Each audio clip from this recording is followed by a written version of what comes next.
Legebiltzarrak legealdi honetako azken 3 legeak onartu ditu gaur osoko bilkuran. Haur eta nerabena, lankidetzarako eta elkartasunerakoa eta pertsona transexualen eskubideak aitortzeko araudiaren erreforma. 3 babes handiarekin atera dira aurrera, Jaurlaritza osatzen duten 2 taldeen baiezkoa ez ezik, gutxienez oposizioko talde batena ere izan dutelako.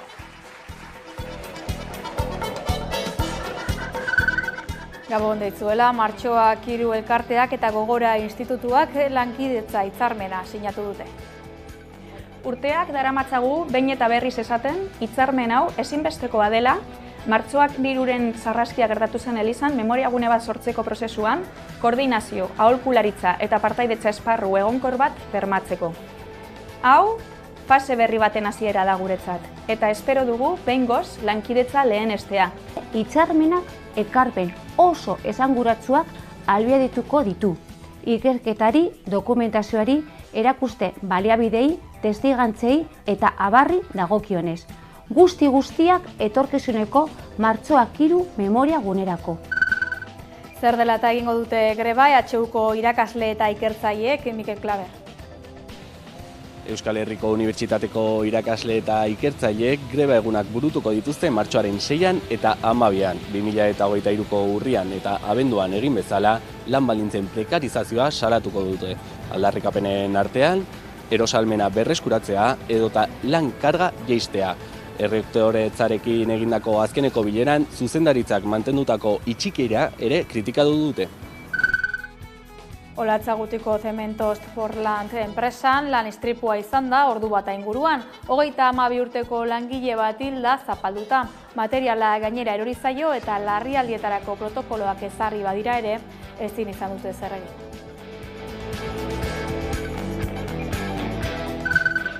Haur minbiziaren nazioarteko eguna dugu gaurkoa. Haur baten begirada, gazte baten besarkada. Min eta bizimin, min biziaren bikriskitin. Zu ausardia, eredua bizipoza.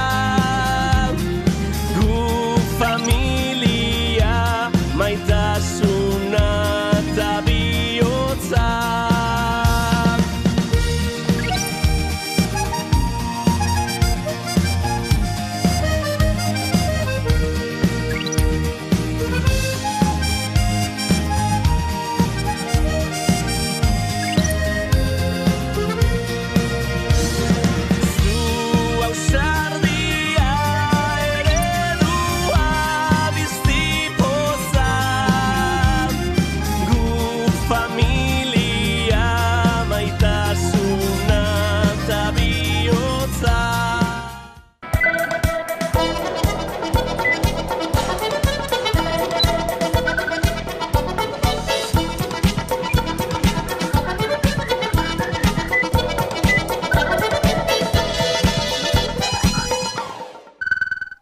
Gabon guztioi eta ongi etorri. Legebiltzarrak gehiengo zabalarekin onetsi ditu haur eta nerabeen lankidetza eta elkartasunaren eta transpertsonen legearen erreforma. Konpromiso legegileak beteta lehendakariak iragarri du bozetarako data pentsatua duela, baina ez du gaurkoan iragarri.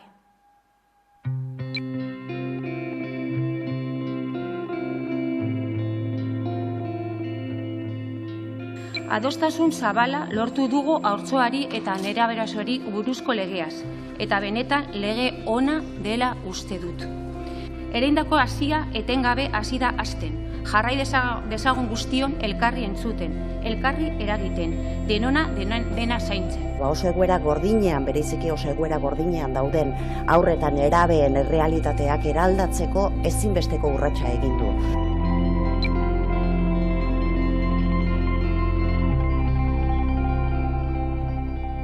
Euskal gizartetik sortua, Euskaldunon elkartasunaren erakusgarri, eta gaur ikusiko danez, konpromiso politiko zabalaren jabe. Eta oso garrantzitsua da mugimendu sozialentzat are gehiago nazioartean gaur egun dugun testuinguru politikoa hartuta.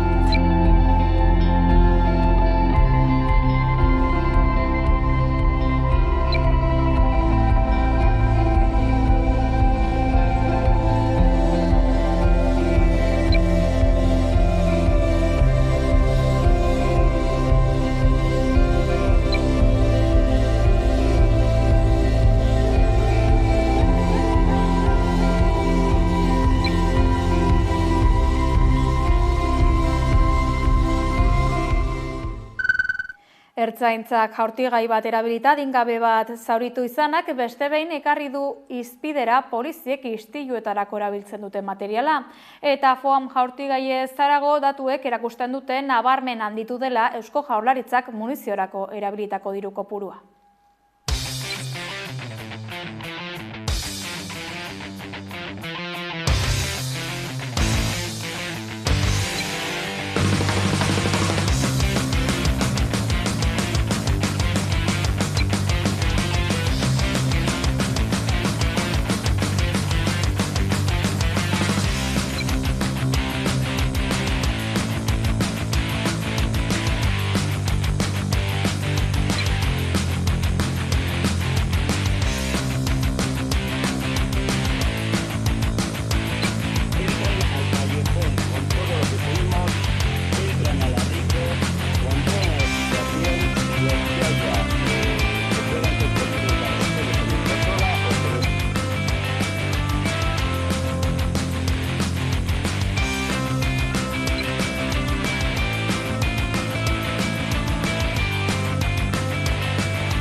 Beste herramienta modu batzu dazke, aktuazioak iteko eta ez dituzte egiten.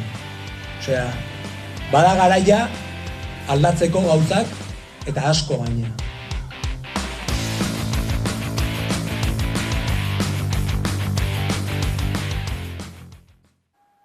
Gardentasuna eta ekimena Eusko Jaurlaritzako segurtasun sailburu Josu Erkorekak ahalegin handia egin du bideia horiek helarazteko, Tolosako inauterietan gertatutako ertzaintzaren oldarraldi batean begi bat larri zauritu zioten gaztearen auziari loturik.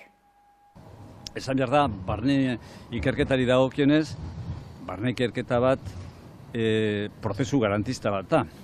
Barne ikerketa batean zehaztuko dira portaerak zeintzuk izan diren, eta batzuen eta besteen portaerak bilduko dira egon daitezken froga guztiak, eskuratu daitezken froga guztiak, irudiak, lekukoak eta bar, eta hori ez da egun batetik bestera egiten, beraz ikerketak zabalik jarraitzen du, horrela jarraituko du baita ere, harik eta garantia osoarekin bukatu arte, eta ikerketa horien ondorioak emaitzak ezagutzen ditugunean, horiek kaleratuko dira. Aske utzi dituzte Galdakaon izandako sexu erasoengatik atxilotutako bi gizonak.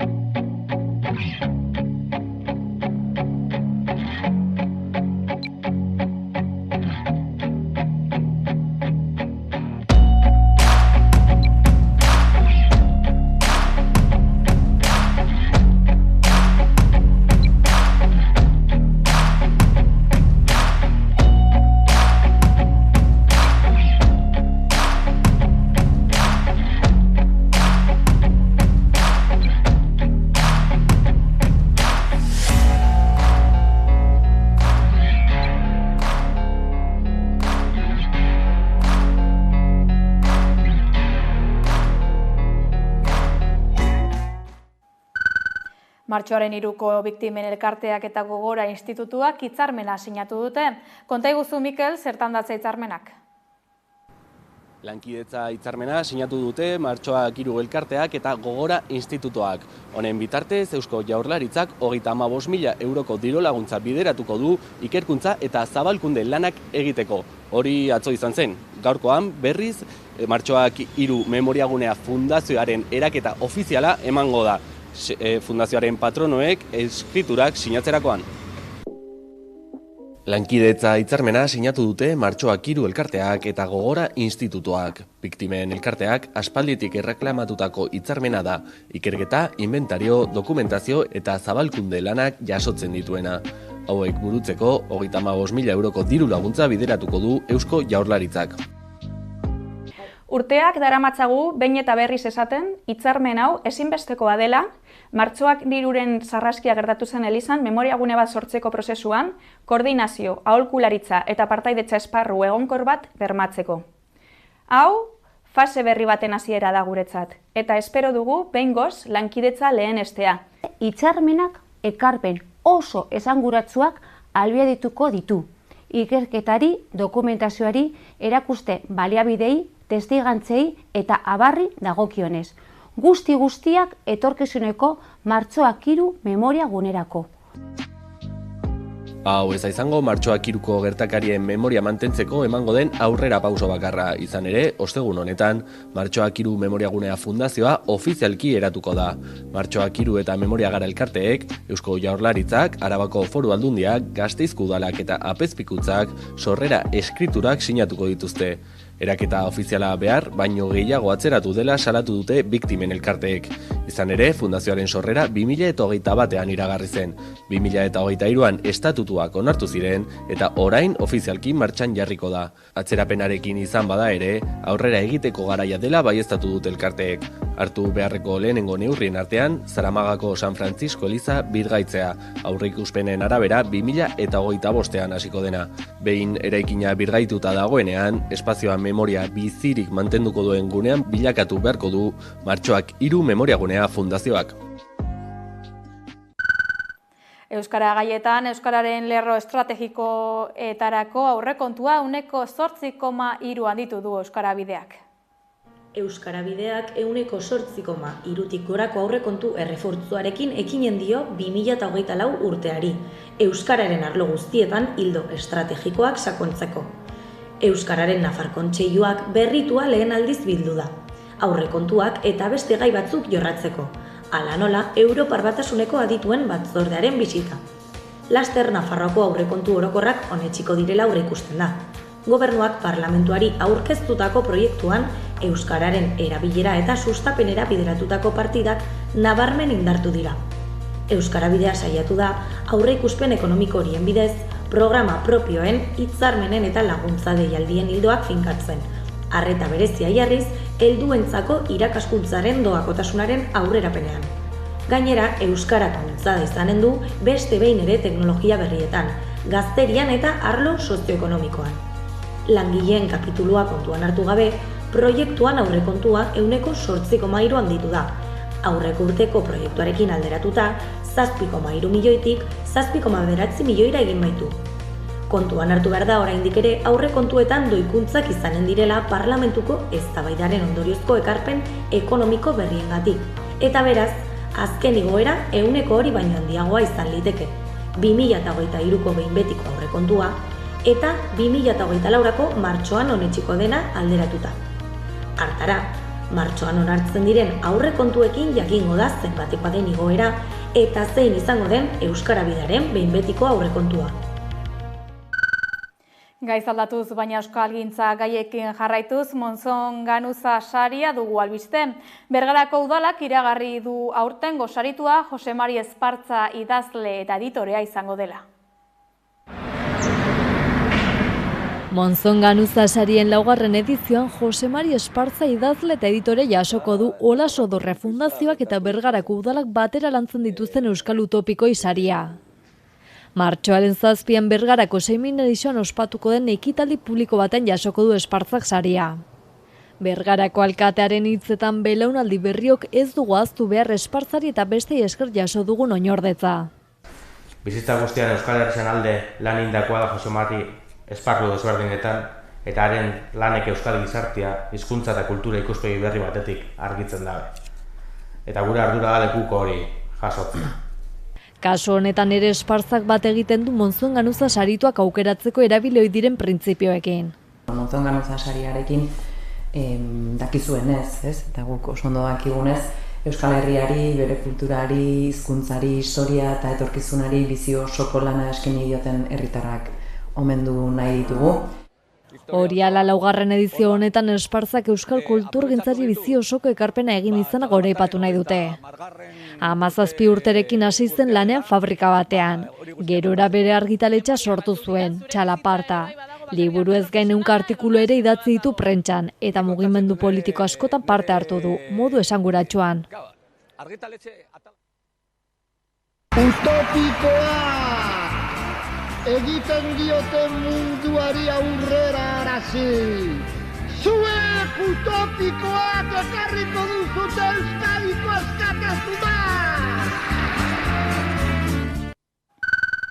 Datorren korrika izpide hartuz, beste urte batez hitzarmena sinatu dugu Amaikak eta Korrikak. Ikusi.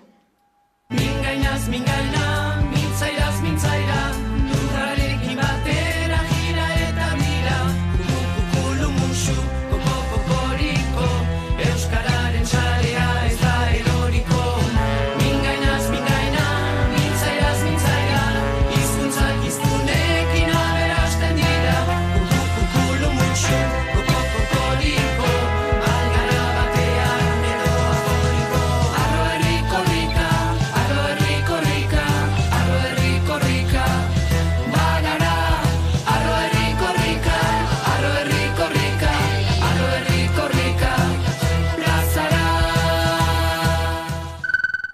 Izaera bereziko gaiak lantzen dituzten eta haur eta familien ongizatea helburu duten Euskal Herriko elkarteen elkartea da Bizipoza.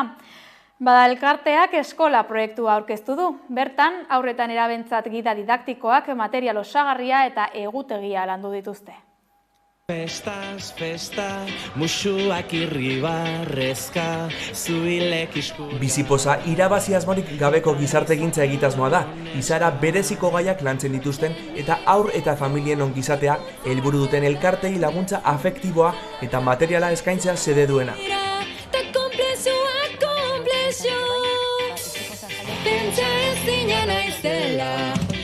Bazkide, babesle, voluntario eta abarrez gain 38 elkartek osatzen dute Bizipoza familia. Guztiek izaera bereziko gaiak lantzen dituzten elkarteak dira. Haurren eta familien ongizatea helburu dutenak hain zuzen. Etorkizuna ez da iragan, Espainiak lehorankak dardaran, azkenik ez duen. Ekintzetan sakonduz Bizipoza eskola proiektua martxan jarri dute non egutegiak, gida didaktikoak, material berriak eta beste hainbat eduki sortu eta lantzeaz gain hitzaldiak ere eskainiko dituzte Euskal Herritik zehar. Gauak heltzen dira gazte, baina libre izateko, nor da noretan hor azke. Zelur, zesu, jakin mina... Bilboko kafe antzokian egin duten lehenengo aurkezpena gonbidatu eta mahai inguru baterako adituekin.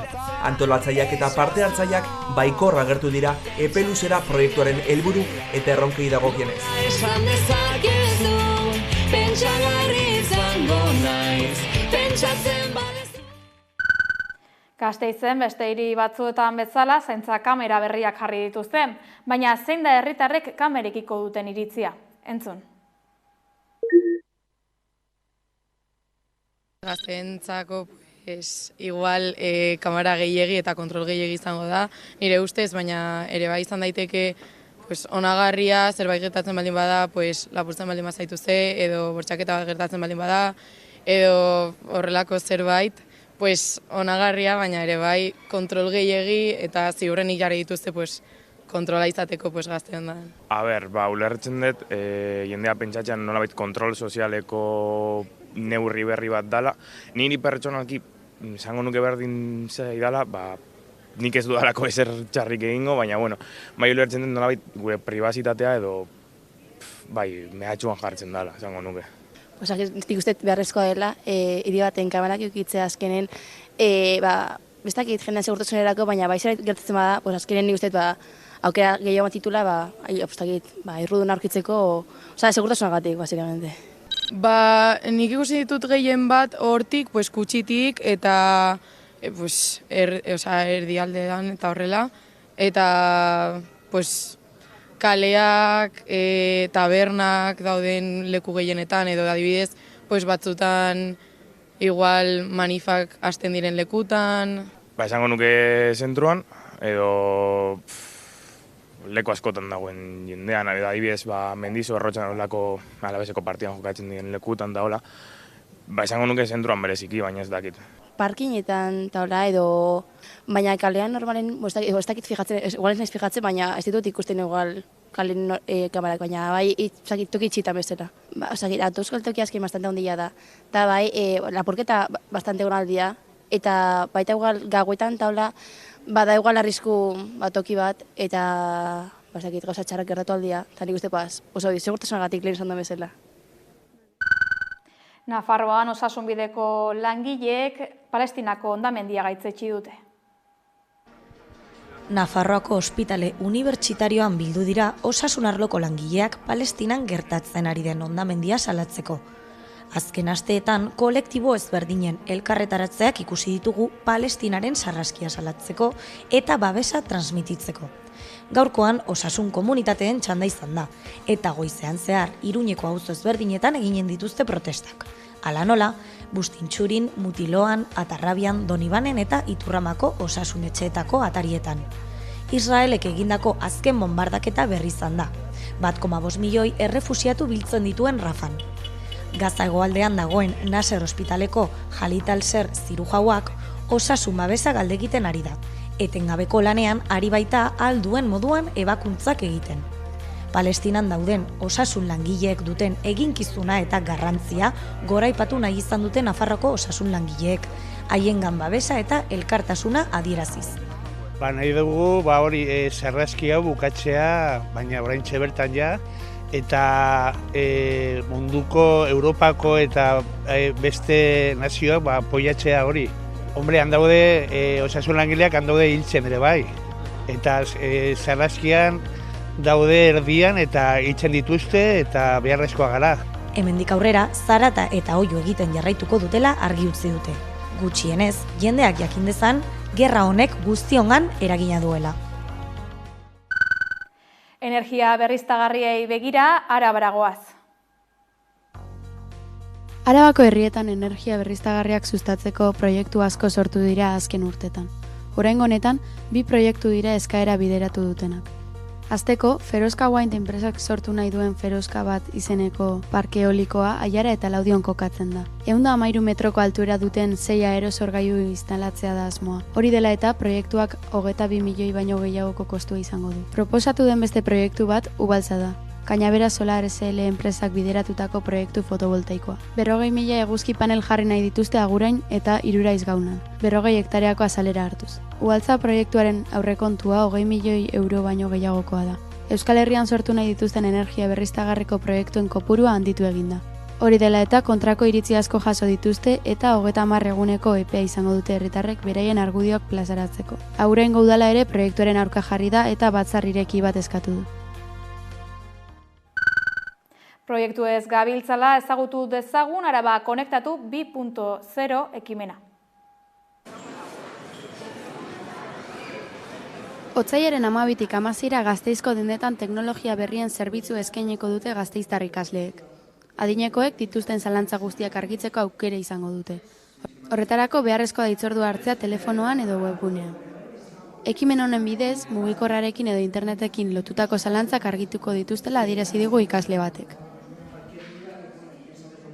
Batez be guru hori zalantzak argitu eta askotan ez dialako sentitzen seguru telefonoa ero internet erabiltzerakoan eta gainera eixaue galdeketan familixakoei erola lotziatik, orduan apur bat hori eten digital hori murrizketia. Arrakala digitalaren kezka dute ikasleek eta adinekoi beraien digitalizazio prozesuan lagundu nahi die. Adierazi duten bezala, adinekoen kopuru handi batek oraindik ez du interneta erabiltzen eta ez dira sarez baliatzen. Proiektu honek adinekoi nahi zerbitzu eskaintzen ari diren ikasleei onurak sortzen dizkiela adierazi digute. Atzenean proiektu honek aporte egin duzkuna da satisfakzio hori ez ikustia bihar hori dagoela eta benetan lagunketan gabitzela eta atzenean gu batzera gatoz eta gure ondarrale hori guru jare, orduan ez gara teknologian adituak, baina erabiltzaile gisa dakun esperientziatik eta natibo digitalak izan da, gure ezagutza hortatik gure adinekoi gure xau transmitiu hurbiltasun eta aditasunetik guk dakigundan ez. Arreta hau eskainiko duten ikasleak aurreko urtean ere prestakuntza bere emateko aukera izan zuten. Arreta hau eskainiko duten ikasleek 2022an ere prestakuntza bere emateko aukera izan zuten. Honela, 8 seioko prestakuntzak egin zituzten, adinekoi sare sozialen eta internetaren inguruko zalantzak argituz. Proiektuak izandako arrakasta ikusita, jarraipena ematea beharrezkoa ikusi dute. Araba Konektatu ezaguturik kostaldeko proiektu bat ezagutuko dugu orain, ikusi. Jarraian itsasoa murgilduko gara, izan ere Sara Lizartza Muñoz izango dugu gurean, Mater Ontzi Museo Ekoaktiboko proiektuen arduraduna da bera. Kaixo, Sara? Kaixo, atxaldean guztioi. Hasteko, Mater egurrezko eraikitako azken euskal atunontzi handia da. Zer esan nahi du horrek? Beno, Mater, gure euskal arrantzaleek zeukaten egurra egitako arrantza-ontzi bat da. Garai batean, guztiak egurrezkoak ziren, eta Mater, orain dela 34 urte eraiki zen. Egurrezko ontziak eraikitzen ari zituzten azkeneko urteetan. Eta bere lehenengo bizitza, bere lehenengo amateak, basurako ontzi bezala izan zuen, Getariako portutik, hegaluzeak, antxoak eta horrelako arrainak arrantza eta 2000 urtean desguazera bidali zen, beste ontziekin batera, zeren metalezko ontzi modernoak izten. Eta Mater garai horretako ondare bizia da, zeren egurrez eraiki zen azken atunontzia da guretzako. Ondarea da beraz, zein da itsasontziaren gaur egungo helburua? Beno, gaur egun ontzi ekoaktibo batean ingurumen hezkuntza zentru berritzaile bat gara, eta itekin lotutako esperientziak eskaintzen ditugu. Itsasoa ezagutu, maitatu eta babesteko hainbat eta hainbat jarduera eta proiektu ere. Urtero, 10.000 pertsona baino gehiago eta gure museora. Itsasontzia izan da, portua eta kapitaina ere izango ditu, ezta? Bai, noski, gaur egun 7 pertsona gara, tripulazio, 7 langile eta aietatabi da gure kapitaina makinista, eta, ontziak gidatu itsasora abiatzen garenean, Jaizkibel eta Uliako itsaslabarretaz gozatzeko edo itsasondakinen arrantzara joateko ere bai. Ontziaz gain, itsasoarekin loturiko bestelako jarduera eta proiekturik baduzue? Bai, urte osoan zehar, ontzitik kanpo ere hainbat proiektu garatzen ditugu. Guk saiatzen gara gizarteko kolektibo eta talde ezberdinak itsasoaren zaintzan inplikatzen, horregatik eskoletara goaz askotan, adibidez lehen hezkuntzako umeekin ipuinak eta baliabide ezberdinak lantzen ditugu eskolan eta haien familiekin itsasoaren zaintzan inplikatzeko, edo baita ere DBH edo batxilergoko gazteekin, edota Gipuzkoako kostaldean lan egiten duten itsaseragileekin adibidez, piraguistak edo dela ontziekin edo urpekariekin sare bat osatu dugu eta haiekin ere lanean gabiltza eta gure sare sozialetan eta web orrian ere publikatzen ditugun ikerketak, berriak edo bideoak adibidez itsasontzitik kanpo egiten dugun lanaren islada da. Euskal Kostaldera begira itsaso osasuntsua dugula esango zenukete? Beno, tamalez, gure itsasoa, Kantauri itsasoa gaixo dago, gure planetako gainontzeko itsaso eta ozeanoekin batera, hainbat larrialdi arazo edo egoera ditu. Alde batetik, larrialdi klimatikoaren ondorioak, itsasoaren gorakada, mailaren gorakada edo berotzea izan daitezkenak, edo baita ere itsasondakinak eta gune guztiak inbaditzen dituzten mikroplastikoak adibidez. Ikerketa ezberdinek ikusi dute gure Kantauri itsasoa metatze gune bat dela, hau da gure itsasoan flotatzen dauden hondakinak gureak direla, eta mikroplastikoz beteriko puntu bero bat bezala ere deskribatu dute. Orduan, gaixo dago, gure beharra dauka, eta gure bizi eta kontsumo ohituren islada da azkenean. Hau kontuan izan da, zer egin genezakegu gure egunerokoan ozeanoa babesteko? Beno, gure eguneroko keinu guztiek daukate inpaktu bat itsasoan. Zeren, itsasoaren beharra daukagu bizitzeko eta berak ere gure beharra dauka osasuntsu egoteko. Eta itsasoa osasuntsu baldin badago, gu ere horrela egongo gara. Orduan, denek irabazten dugu itsasoaren zaintzan, ez? Eta eguneroko keinuen bitartez, pilo bat gauza egin ditzakegu, adibidez, gure elikadurarekin, jateko moduarekin, ez? jaten ditugun produktu horiek nongoak diren, eta bertako, garaiko eta produktu ekologikoak erosten baditugu, itsasoa zaindu dezakegu adibidez.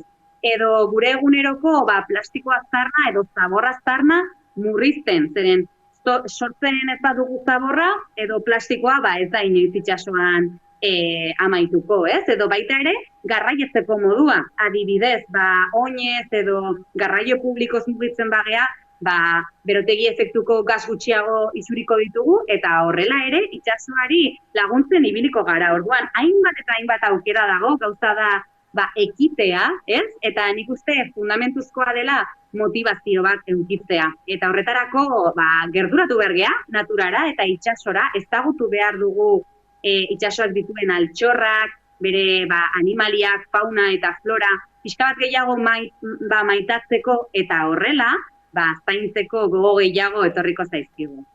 Azkenik, nola kolaboratu genezake proiektuarekin? Beno, Mater guztioi irekita dagoen museo bat da, orduan etorri zaitezkete bisitan, Pasaian aurkituko gaituzue, gure web horrian irubebikoitzamater.eusen, ikusi ditzakezue gure jarduera guztia, gure agenda proposamena, hilabetero ditugu itsasora irteerak, tailerrak, ekoaktibitateak, hori parte hartzeko, edo baita ere, voluntario bezala gehituz gure proiektuetara, edo, proiektua babestuz ere bai, gure dendan zerbait erosiz, edo gure berriak edo gure publikazioak ere jarraituz, gure sare sozialetan adibidez. Ongi, mila esker, Sara Lizartza, Materontzi Museoeko aktiboko kidea, gaurkoan itsasoaren zati bat gurera ekartzeagatik eta segi itsasoa babesteko lanean. Eskerrik asko, mila esker zuei eta gogoratu itsasoa gure etxeetan azten dela eta denok daukagula aukera zaintzeko. Gero arte! Zuzenekora bueltan, martxoan Lezon ospatuko den Gazteon eskutik ekimenak eztabaidak eta jaia uztartuko ditu. Ez galdu.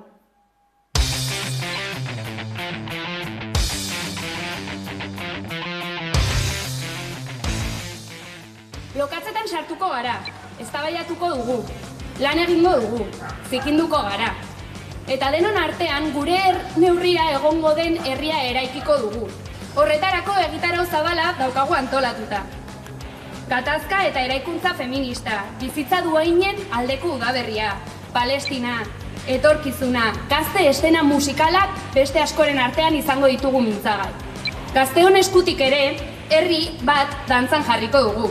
Eta horretarako belaunaldi berri bati oholtza eskainiko diogu. Bertan egongo dira, Jofe, Ganibet, Eire, Itaka, Zilibito Records, Amoma, Siberruts, Azken Sustraiak, Belako, Mafalda beste askoren artean. Eta era berean, eguneaz gozatzeko eskaintza eta espazio ezberdinak izango ditugu.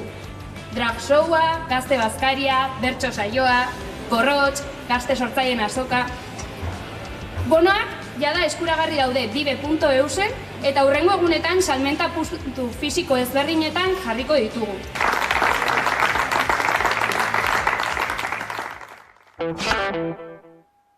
Gizarte gaietatik politikara egingo dugu salto, Peio Txandiano EH Bilduren lehendakari gaia, Pere Aragones, Kataluniako Generalitateko presidentearekin bildu da gaur, bere nazioek betekizun dituzten erronkak izan dituzte mintzagai eta horiendako konponbideak jakinarazi.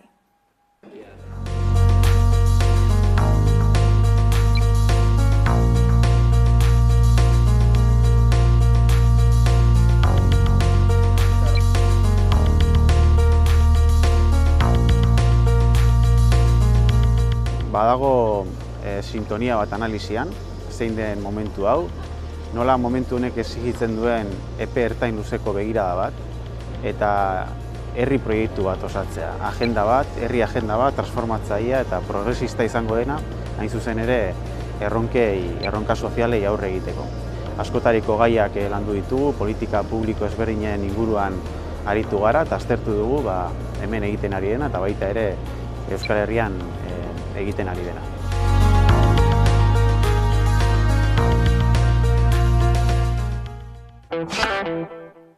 Ekonomia gaietan, Bidasoako ekonomia ekosozialerako behatokia aurkeztu dute.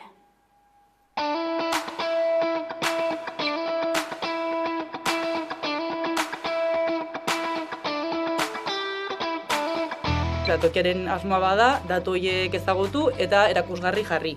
Eta era berean ere noski harremanak egin eta horiek egikaritzeko bideak ere irekitzen hasi.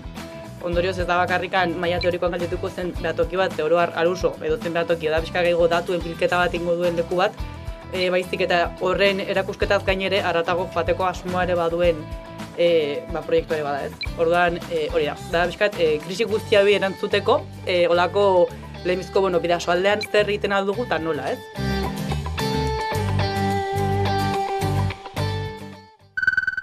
EHUko irakasle eta ikertzaileak grebara deitu dituzte martxoaren 6an eta 12an, LAB, Steilas eta ELA sindikatuek egin dute deialdia. Martxoaren 6an eta 12an greba egingo dute Euskal Herriko Unibertsitateko irakasle eta ikertzaileek. Unibertsitatean ikusten dituzten arazo estrukturalak salatu nahi dituzte. Lan baldintza prekarioak edota finantzak eta falta besteak beste. Urrian eta abenduan hainbat greba egun burutu eta gero, Unibertsitateko zuzendaritza zein Eusko Jaurlaritzaren jarrera bere horretan mantendu dela baieztatu dute LAB, Steilas eta ELA sindikatuek. Erakunde hauen itxikeriaren aurrean greba deialdia eginez. Ez dute zer jakin nahi EHUko langileon erosahalmenaren berreskurapenaz. Edota irakasle ikertzaileok 2006tik ona izoztuta ditugun osagarri gehigarrien eguneratzeaz. 30%tik gorako balioaren galera izan dugu. Ez dute zer entzun nahi azken boladan langileen alde egon diren epaiak betetzeaz. Arazo struktural eta prekarizatzaileen gorakadak ordezko irakasleen lan baldintzen okertzea ekarri du. Uslo indarrean sartu zenetik, hutsik dauden lanpostuen ordezkapen kasuetan izan ezik, ordezkoei esaie osoko jardunaldia itortzen. Eta miseriazko soldatetara kondenatu dituzte. Gauzak horrela, mobilizazio ziklo berri bat irekiko dutela iragarri dute EHUko irakasle eta ikertzaileek. Martxoaren 6an unibertsitatean greba egitera deitu dute LAB, Steilas eta ELA sindikatuek. Era berean, martxoaren 12an sektore publikoan burutuko den grebarekin bat egitera deitu dute ere. Nafarroan, Volkswagenen erregulazioak UGT-ren eta Komisiones Obrerasen babesa izango du. Multinazionalak argudiatu du osagaiak faltako zaizkiola eta landabengo fabrika itxi beharko duela autoelektrikoaren ekoizpenera egokitzeko. Nafarroako Volkswageneko UGT eta Komisiones Obreras sindikatuek ostiral honetan sinatuko dute kontratuak aldi baterako eteteko lan erregulazioko espedientea, ERTEA, otsaila eta abenduaren 31 bitartean aplikatzeko. Gaur goizean, espediente honen negoziazio mailaren 3. bilera eginda, ekoizpen eta antolaketa arrazoiengatik. Bi sindikatu horiek gehiengoa dute batzordean, eta ontzat jo dute, halaber, konpainiak erterret bat eskatzeko izapideak hasteko konpromisoa hartu izana, baina horrek ez du esan nahi, azkenean lortuko denik. Batzordea osatzen duten gainerako sindikatuek, ELAK, LABek eta CGTek aurreko egunetan ere malgutasun tresna hori erabiltzearen aurka agertu dira. Lehen seilekotik aktibatzen denean prebentzioz erabiltzen dela uste baitute, aldi baterako lan erregulazioen amaiera hori ez denean. Igor Peñalber, ELA Volkswagenekoak adierazi duenez, edozein gauzagatik isteko eskubidea ematen ari diote sindikatuek enpresari, eta ELAtik argi utzi dute erterret baten alde daudela. Bihar UGTek eta Komisionesek baimenduko diote zuzendaritzari edozein gauzagatik isteko, bai nekazarien grebangatik, bai Frantzian leizkarrengatik, edo semikonduktoren eraginez, edo Israelen genozidioa egiten ari direnetik, edo eta aldaketa teknologikoak egiteko. Orduan guk ez gaude ados gauza guztiengatik erte bate irekitzeko, eta guk ados geundeke erterret bat aldaketa teknologikoen albideratzeko, baina ez beste hainbeste gauzetarako. Enpresak erte honetan aurrekoetan adostutako baldintza ekonomiko berberak kontuan hartuko ditu 2018tik. Sindikatuek patronalei eta erakundei egotzi diete lan istripuen ardura.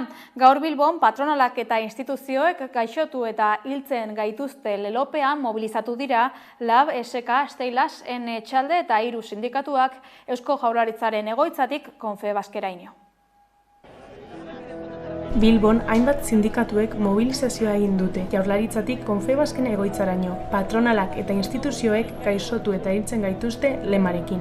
Bertan izan da Garbiñe Aranburu, labeko koordinatzaile orokorra, eta langileon lan osasuna okerrera doala adierazi du. Urte hasieratik Euskal Herrian hildako 14 langileak gogoan adierazi du latza izaten ari dela urte hasiera. Eta hau ez dela zerbait puntuala. Buelta ematea lortzen ez den joera baten adierazle gordinena dela. Eredu produktiboaren aldaketa ere izan du hizpide. Horrela, gogoratu du zerbitzuetan geroz eta langile gehiagok lan egiten duela, eta geroz eta langile gutxiagok istripu gehien piratzen diren sektoreetan, baina istripu kopurua ez dela murriztu. Lan osasunaren aldetik, genero aldagaiak kontuan hartzen ez dela nabarmendu du. Laneko gaixotasunak eskutatzeko estrategia argia dagoela adierazi eta gogoratu du munduko osasun erakundearen arabera, minbizien 30% eta 40% lanak eragindakoak direla. Osasun galera hauek ekidin daitezkeela gauza frogatua da. Horretarako prekarietateari muga jarri eta formakuntza hobea behar da. Baina lan osasunari dagokionez, arreta berezia jarri behar da prebentzio neurrietan. Egoera honen erantzuleengan ere jarri du fokoa labeko ordezkariak. Guzti hau instituzioen konplizitatearekin gertatzen baita. Patronalak etekinak lehenesten dituela ere nabarmendu du. Langileen bizitzak eta osasunak bost axola diela gaineratuz. Nekazarien mobilizazioek aurrera jarraitzen dute sektorearen egoera salatuz. Euskal Herriko errepideak hartu dituzte ibilgailu ilarak eta zirkulazio arazoak sortuz besteak beste. Zer da herritarrek nekazarien aldarri eta egoera ez dakitena?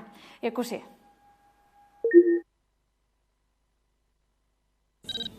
Bai, baina gainetik. Bai, izan dut bai. Bai, baina, bueno, gainetik. Bai, azken aldian bai, baina ja ez dute zer entzuna. Prezioak altuak daudelako eta ez daielako dirua iristen, ez? Bueno, bai, ikusita egoeran nekazariek nola bizi diren, burokrazia bete behar duten, gero aparte dituzten exigentzia mailak, lan ordu pila egin behar duten, supermerkatutera llegatzen diren egoeretan, bere nola ordaintzen dizkieten, eta bueno, gauza ez dute reklamatzeko bai. Diru gutxira azten dutelako, baina gero prezio altua jartzen dituzte. Ez, orokorrean ez. Bai, unibertsitatera joateko. Bueno, bai, ataskon batean bai, baina bueno, hori da gutxienekoa. Ni ez, baina ez dudalako hemendik Griñatik etorri. Bai, bueno, lanera joateko eta lanetik bueltatzerakoan. Nik uste dut baietz. Bai, alde bai, baina bueno, egia da, nik uste dut gauze pixken nahasi dagoela bai, alde batetik edo bertzetik, eta jendia uste dut batzuk behintzat, hor masan gaten direla, baina egiazki ez dakigu ze eskatzen dugun batak eta bertzeak ere ez. Bai, asko, bai. Bueno, aldi, zerbait egin behar dute egoera aldatzeko. Zerbait egin behar dute hori aldatzeko eta hau da egin behar duten azkenean haiei kasu egiteko. Kontra. Uste dut ez dela kriminalizatu behar mobilizatzen den jendeari, bere onurako edo borroka egiten duen jendeari. Ez, hombre, ez dut uste, ez nago horren alde isuna jartzeko ez. Zegia zerbait lortu nahi baduzu, borrokatu behar dela, eta ikuste goren hau den, eta nekazariak ere zein arazoak baituzten isunak da plus bat gehiago patzea oraindik. Behin kalean herritarrek nekazarien aldarri ez dakitena entzun da, Udane Arbeo lankidea ordizian izan da, eta hainbat nekazariekin bildu da egoera gertutik ezagutzeko. Goizanerekin gaude Ordiziako plazako emakume baserritarraren eskulturarekin berak bermatu baitu hirian baserritarren presentzia eta Ordiziako azokan gaude nekazarien protestak baitaude nonai eta beste albistere izan dugu Euskal Herriko zenbait azoketan ikuskaritza pasala eta zigorrak jarri dituzela. Ordiziako saltzaile nekazari eta beltzainek zein iritzute? Ikus dezagun. Elikagaiak produzitzea ez da erresa batzutan. Ikusten deguna da orokorrean lehenengo sektorea oso egoera zailen dagola. Askotan oinarria dago besteak beste orain arte egin diren nekazaritza politiketan, ez?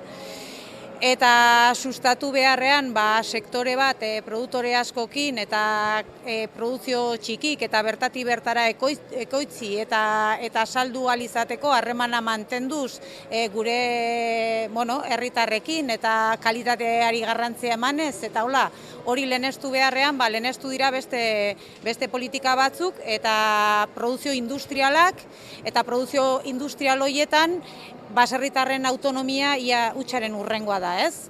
Produzitzeko garaian dena kanpotik ekarri behar da, saltzeko garaian superfizie handiei saltzu behar zaie edo industriari eta ordun momentu honetan sektorea oso egora eskasen dago. Eta protestak, nik uste horti datozela, ez?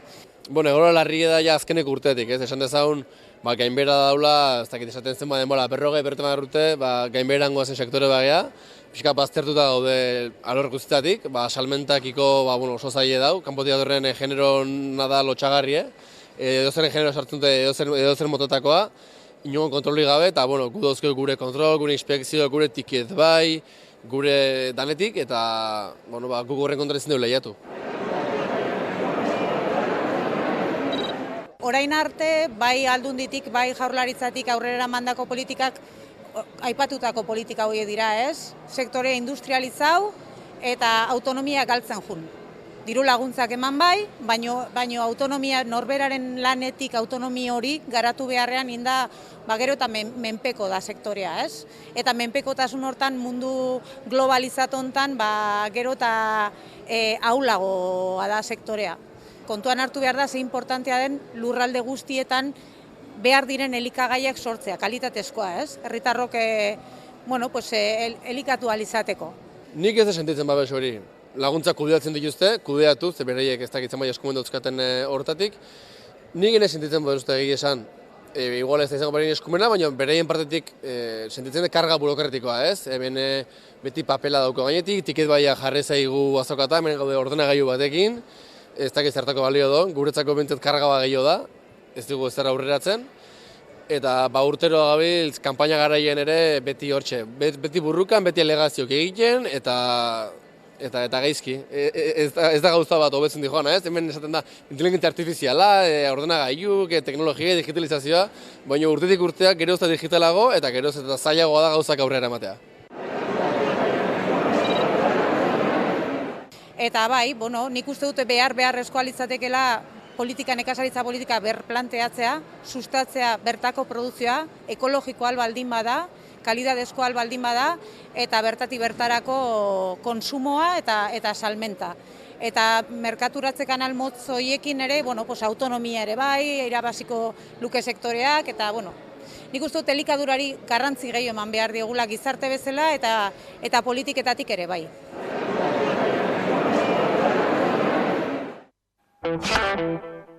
Kulturara egingo dugu salto Guggenheimera zehazki, pop artearen agerpena eta garapena ikusgai jarri ditu Bilboko museoak.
Martxoaren 23 bitarte, Euskarazko 28 emanaldi antolatu ditu loraldiak Bilbon. Arriaga Antzokian egindako loraldia festivalaren aurkezpen eta prentsaurrekoan antolakuntzak aurreratu du martxoaren 1-tik 23 bitartean loraldia festivalaren 10. edizioa ospatuko dela, munduari begiratzeko modu bat leloarekin.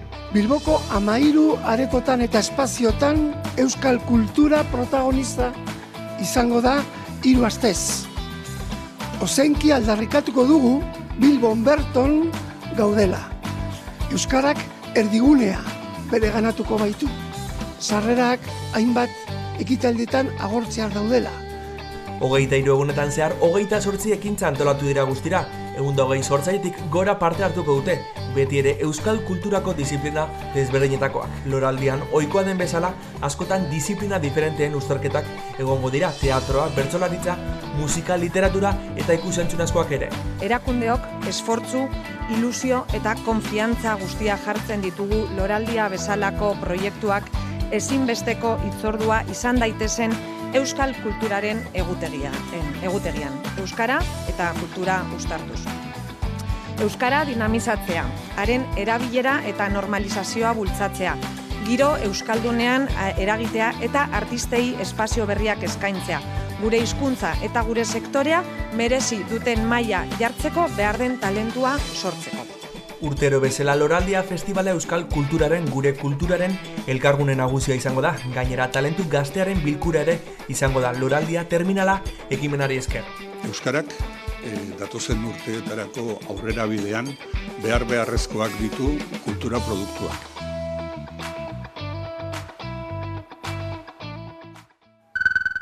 Musika berriei begira, gurean zein musika talde izango dugu gaurko musika zuzenean saioan, Koldo Otamendi. Aste honetako musika zuzenean telebista saioan Itaka talde gaztea ezagutuko dugu. Gipuzkoako Orio herriti datorren laukotea da honakoa eta besapean iraupeluzeko lehen disko argitaratu dute, Biluzik izenpean. Taldea sortzerako unean 16 urte besterik ez zituzten musikariek eta bidea pixkanak egin dute, bidean topatutako elementuekin taldearen izaera sortuz. Izan ere, beraientzako lehenengo musika esperientzia da Itaka. Aurretik musika eskolan ibilitakoa dira denak, baino ez zituzten gaur egun jotzen dituzten instrumentua jotzen. Beraz esan daiteke bide horretan, Itakan garatu dituztela musika tresnen gaineko jakinduriak. 4 musikariek osatzen dute Itaka taldea. Leirek abestu eta teklatua jotzen ditu. Josunek bateria. Arantzak gitarrak eta azpia hotsak, eta Anderrek basua eta azpia hotsak.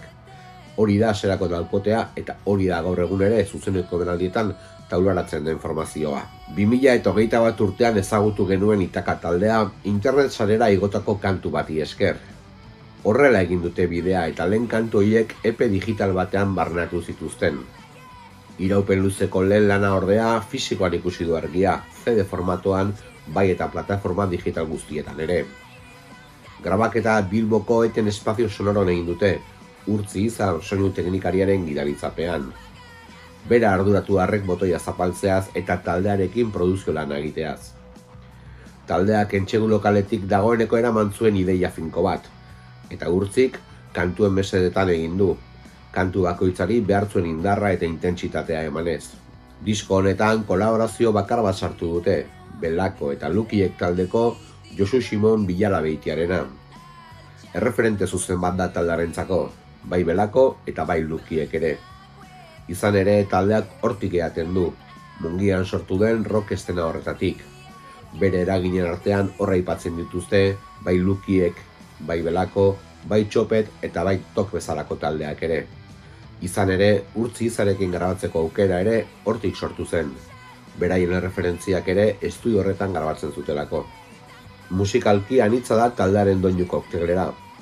Batez ere, 80-aldiko rock alternatiboan sakontzen du taldean, baino badira post-rockera eta inkluso post-hardcorera gerturatzeak. Punk jarrera handia da taldean, bai abesteko orduan, bai instrumentua jotzerako garaian ere. Itaka taldearen musikan 2 norabide aurki ditzazkegu. Alde batetik, kantu oldarkorrak batu dituzte disko honetan, distortzioa, atmosferak eta kapa ugariko kantak dira, ahots izugarri indartsuekin. Bestetik, leunera jo dute, tempo geldoagoetan sakonduz. Esan bezala, gaur, gabeko 10-etatik aurrera, hemen, 11 telebistan, Itaka taldea ezagutzeko aukera izango duzue. Eta era berean, internet sarean nahieran, 11.eus atari digitalean.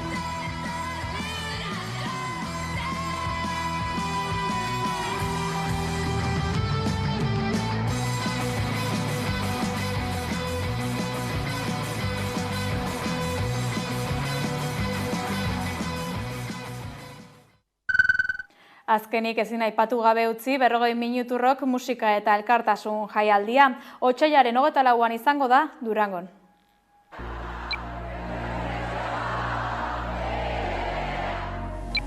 Tik, tak, tik, tak, irri bat, keinu bat, malko bat, asperen bat, desio bat, amets bat, bizitza bat.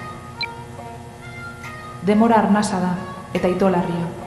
Lasaitasuna da eta egonezina. Denbora maitasuna da eta mina ere bada. 40 minutu lokutorioan. Zizta da. Tik, tak, tik, tak. Oiukatu gura dut. Noiz etorriko zara?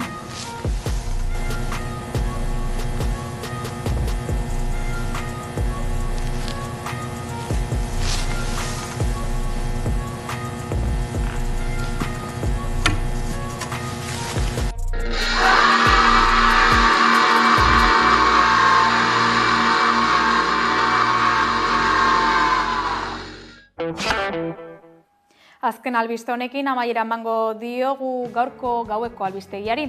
Informazio gehiago jasotzeko badakizue sartu hamaika.eus atarian. Jarraian abitaldearen lilura abestiarekin utziko zaituzte.